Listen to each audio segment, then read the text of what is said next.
വളരെ മനോഹരമായി ഖുർആൻ നമ്മൾ പാരായണം ചെയ്താൽ അത് നിങ്ങളുടെ നേട്ടം, നിങ്ങളുടെ ജീവിതത്തിൽ അതിന്റെ നേട്ടം നിങ്ങൾക്ക് അനുഭവിക്കാൻ കഴിയും. അല്ലാഹു തൗഫീഖ് ചെയ്യട്ടെ. അപ്പൊ ഖുർആൻ കൊണ്ടുള്ള നേട്ടം അതാണ്.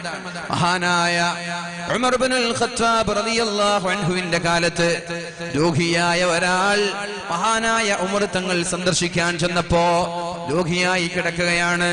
ഉമർ തങ്ങൾ അദ്ദേഹത്തിന്റെ ശരീരത്തിൽ കൈവച്ച് പരിശുദ്ധമായ ഫാത്തിഹ പാരായണം ചെയ്യുകയുണ്ടായി. അൽഹംദുലില്ലാഹി റബ്ബിൽ ആലമീൻ അർറഹ്മാനിർ റഹീം മാലികി യൗമിദ്ദീൻ.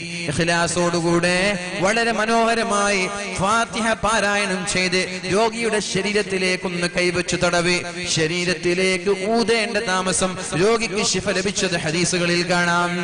ഫാത്തിഹ ഓതി മന്ത്രിച്ചൂതിയപ്പോഴേക്കും രോഗിക്ക് ശിഫ ലഭിച്ചു.